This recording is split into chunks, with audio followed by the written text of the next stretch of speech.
Hi and welcome to part 2 of underrated thrash metal. I did a video way back of some of my underrated thrash metal albums that I had in my collection, and I've been thinking forever that I should do like a part 2 because that video, the first one, is my by far most appreciated, and people have commented like a lot on it, and probably because thrash metal fans are very dedicated and very into their music, just like me. So I've got a bunch of records to go through. I noticed when I prepared a bit for this video that there's gonna be two themes and two geographical themes, and the first one is the state of Illinois in the US, and the other one is Switzerland, actually. So, but first off, we're gonna start in Canada. Oblivion, From This Day Forward, is what's playing in the background right now, and this is an album that needs so much more attention, in my opinion. This is an original from Active Records from 1990. It's the debut album of Oblivion. Oblivion spelled with an E. Don't really know why they spell it with an E, but that's how they spell it. This is a band from Quebec, and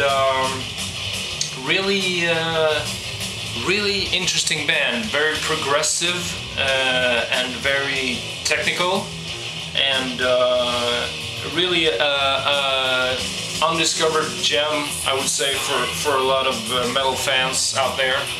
And some people say that that the technical thrash metal band Vector is very heavily influenced by Voivod, and another great Canadian band, more known. But listening to this debut album, I would say that I think Vector has listened to a lot of Oblivion as well, because they got the same kind of feel.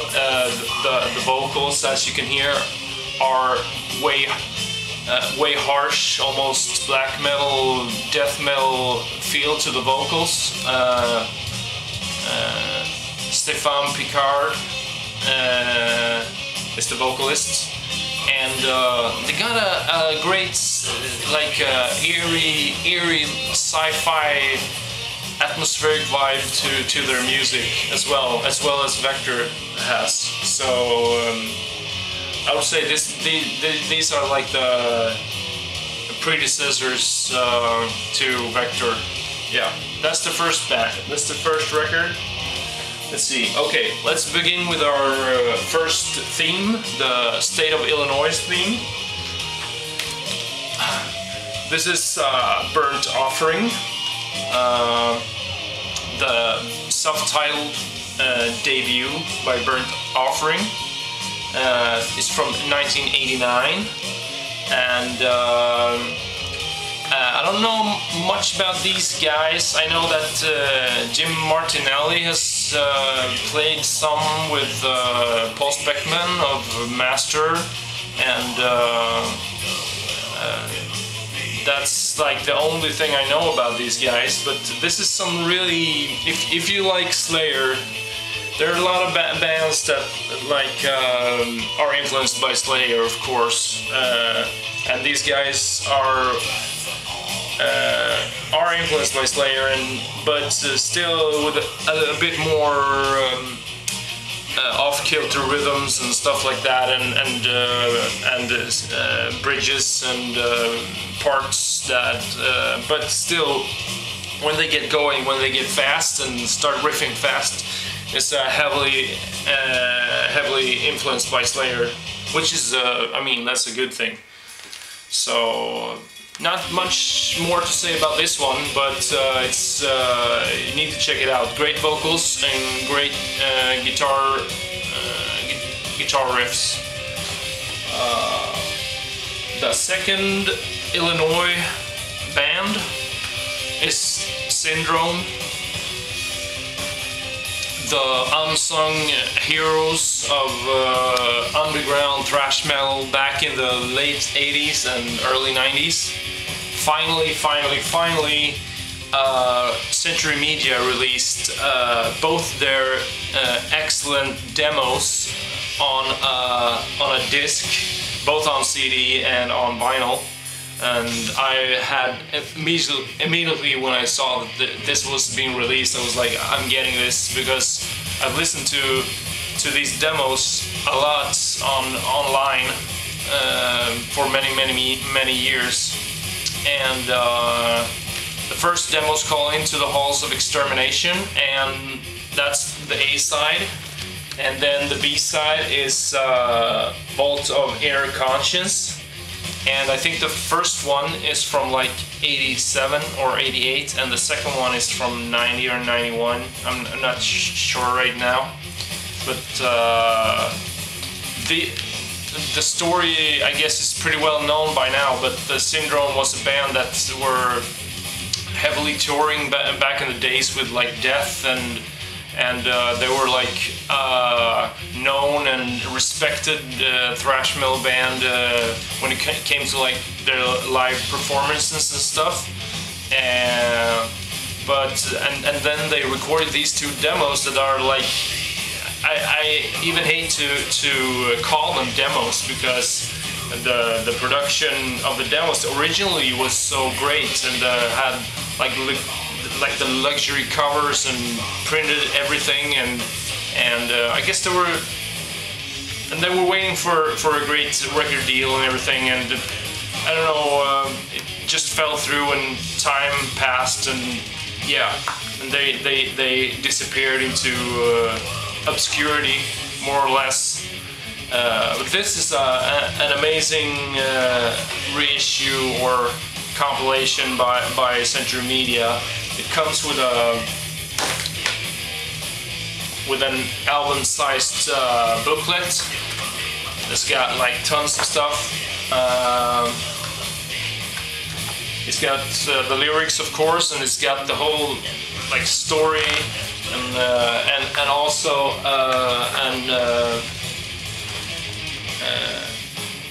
it's got an interview with the lead singer Troy Dixler.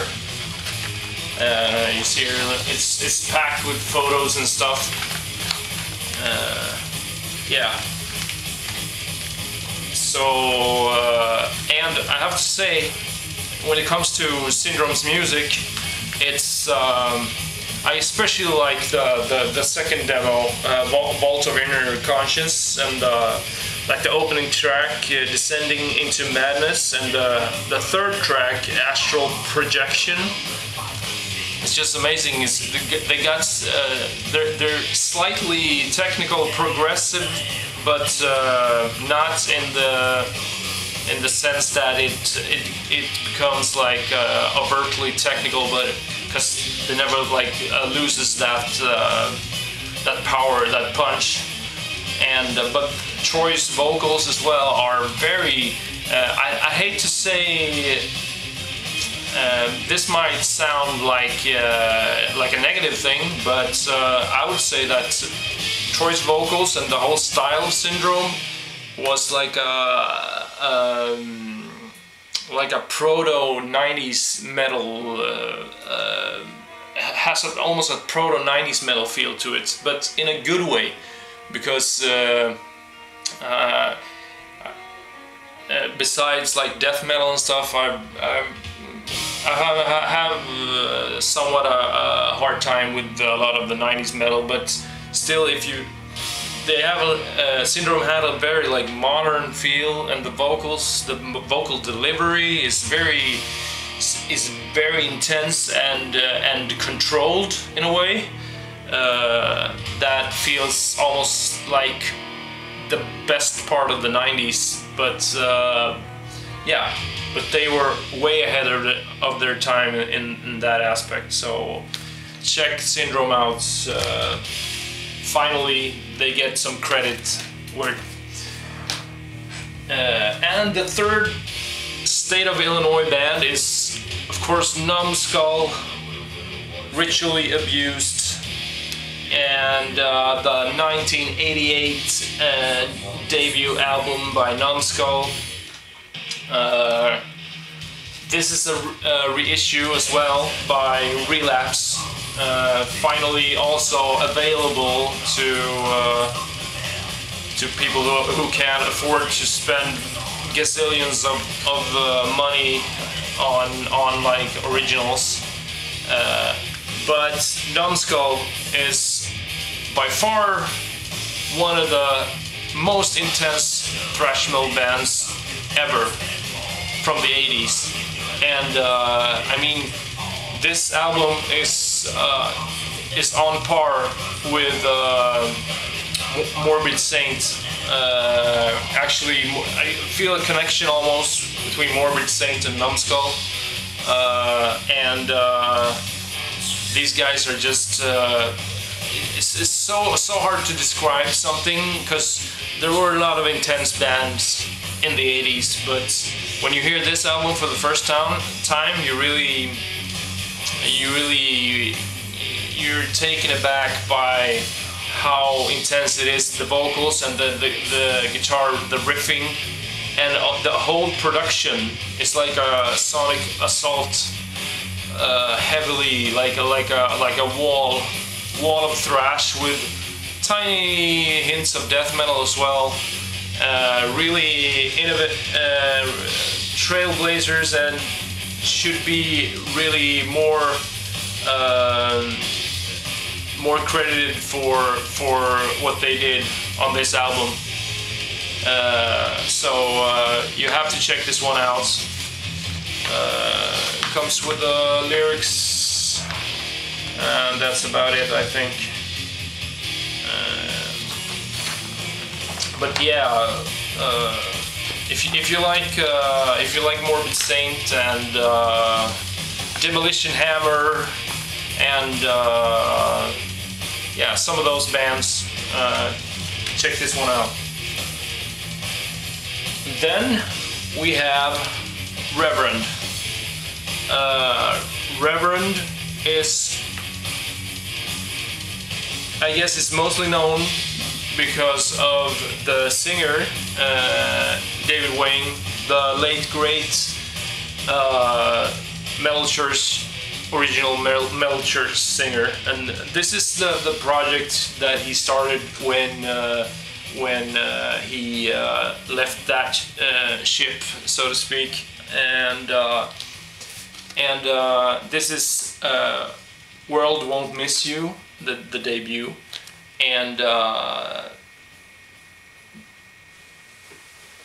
yeah, I thought it was the record was over there. Yeah, this is an amazing album. Basically, this is the band Heretic, but with David Wayne on vocals. And for you people just like me that feels that, for me, I know a lot of people disagree with me, but for me, Metal Church died when David Wayne decided to quit the band, and because his vocals were such an original and important building block, so to speak, at the foundation of Metal Church.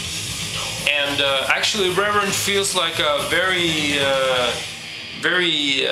logical continuation of the two first Metal Church albums.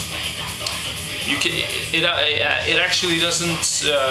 You don't think that much about it being a whole complete different new band, because the music is still a bit similar to the first two Metal Church albums.